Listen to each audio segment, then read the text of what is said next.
Have you applied to hundreds of jobs and never heard back? Are you a fresher struggling to land your very first role? Or are you an experienced professional quietly worried about finding your next job or even being laid off? You're not alone. In the age of AI, every job today attracts hundreds, sometimes thousands of applications. Most resumes never reach a human. They are filtered, ranked, or rejected before anyone actually sees them. So if job portals feel broken, it's not because you are underqualified. It's because the system is overloaded. Which brings us to an important question. Is applying online really the best way to get a job anymore? For most people, the answer is no. What if there was a better, more reliable way? And what if it came from an unexpected place? Sales.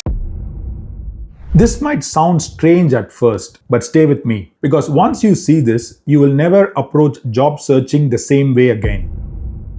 Think about how sales actually works. If you're selling a product or service, you don't just blast emails and hope someone buys. You do a few clear things. First, you identify the companies you want to sell to. Second, you find the right people inside those companies. Third, you understand their problems. You reach out with a short, relevant message. And finally, you ask for a conversation, not a sale. Now, here is the key insight. Getting a job works exact same way. The only difference, the product is you, the value is your skills, and the demo is the interview. Once you start seeing job hunting this way, everything changes. So let's move from theory to practice. What does this actually look like in a real job search?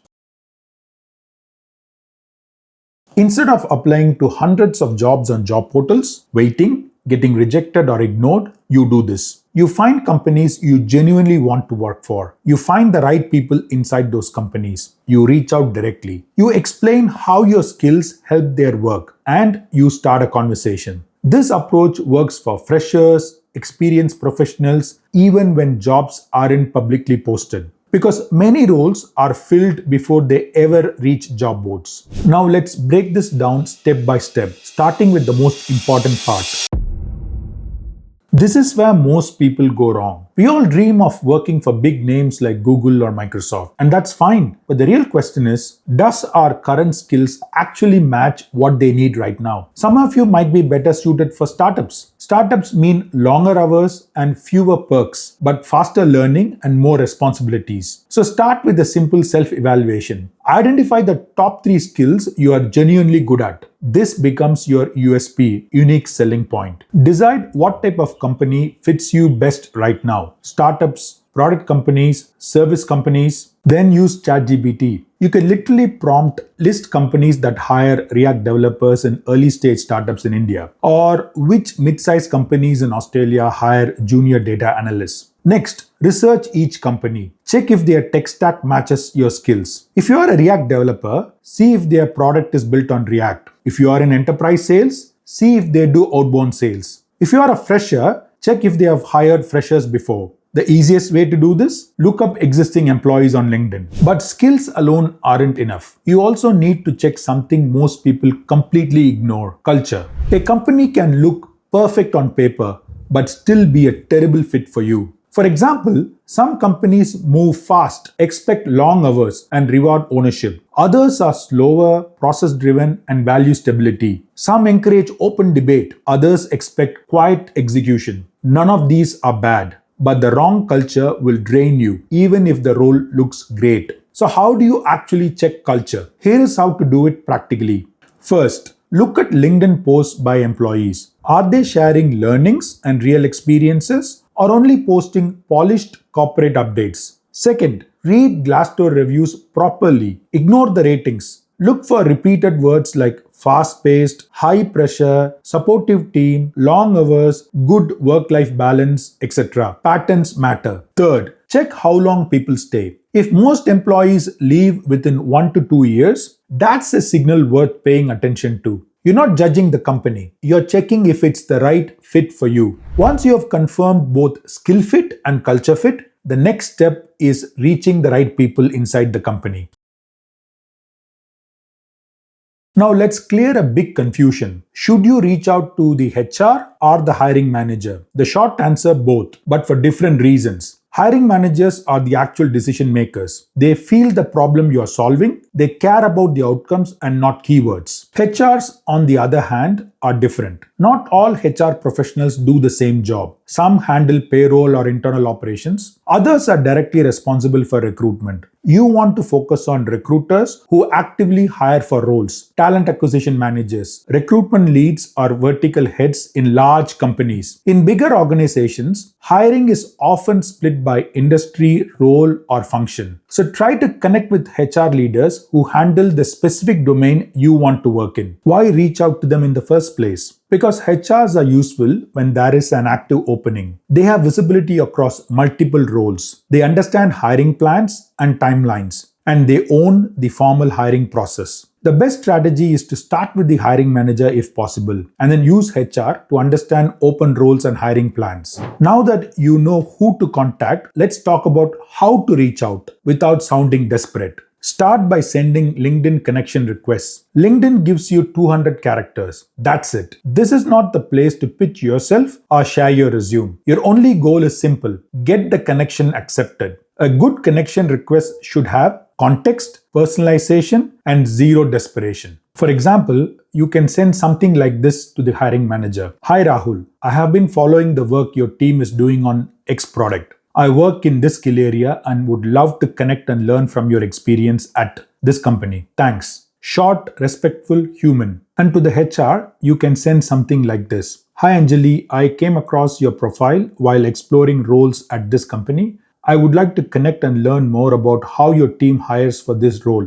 Thanks. No resume, no job ask, just a conversation. Quick caution here, don't send connection requests in bulk. LinkedIn monitors spam-like activity and can restrict your account. Send 3 to 5 personalized requests a day. Generic requests get 5 to 10% acceptance, while relevant personalized ones usually see 25 to 40% acceptance. Focus on quality, not volume. Once they accept, this is where most people lose the opportunity. Most people immediately send long messages, their resume, or a desperate job request.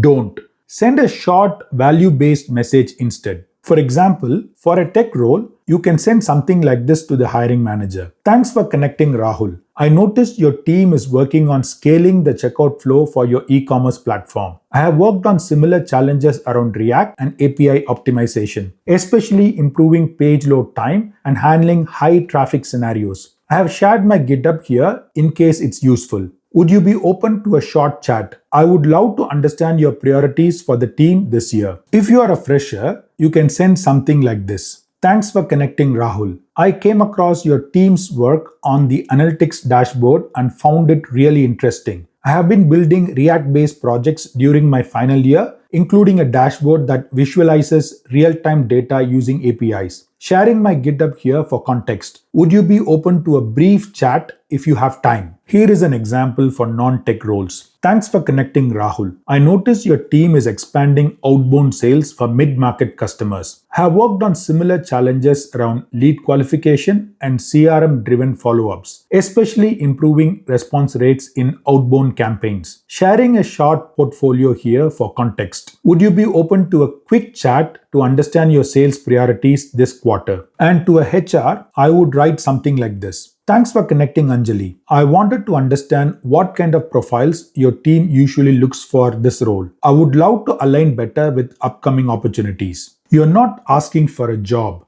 You're asking for context. And context leads to conversations. And conversations lead to interviews. Once the hiring manager or HR replies, your goal changes. You're no longer trying to impress them. You're trying to have a normal professional conversation. This is where most people panic and either oversell or go silent. Don't do either. Rule number 1, respond like a human, not a job seeker. Acknowledge their reply, then ask one thoughtful question. For example, if a hiring manager responds, "Sure, happy to chat," you can reply with, "Thanks Rahul, appreciated. I was curious, when you look at candidates for your team, what skills or qualities usually make someone stand out? It will help me align better." Why this works? First, it's not threatening. Second, it respects boundaries. And third, it puts them in advisor mode. If a HR responds saying, "We are not hiring actively at the moment," you can reply with, "Thanks for letting me know, Anjali. Out of curiosity, what skills do you usually prioritize when you do hire for this role? Rule number 2, ask about problems, not openings. Good questions sound like, what does success look like in the first 3 to 6 months? What skills make someone stand out on your team? What challenges usually come up in this role? Bad questions sound like, are you hiring right now? Can you refer me? Rule number 3, share lightly, don't pitch. If they mention a challenge, respond briefly, something like this. That makes sense. I have worked on something similar when we had to do this. Happy to share learnings if helpful. You're showing relevance without selling. Rule number 4, know when to suggest a call. If the conversation flows naturally, then say, would it make sense to do a quick 15-minute call sometime? Happy to work around your schedule. If not, that's fine too. The goal is not to force an interview. The goal is to build familiarity and trust, because conversations lead to visibility and visibility leads to opportunities. Here is the truth. Job portals are crowded, AI filters are ruthless, and great candidates still get ignored.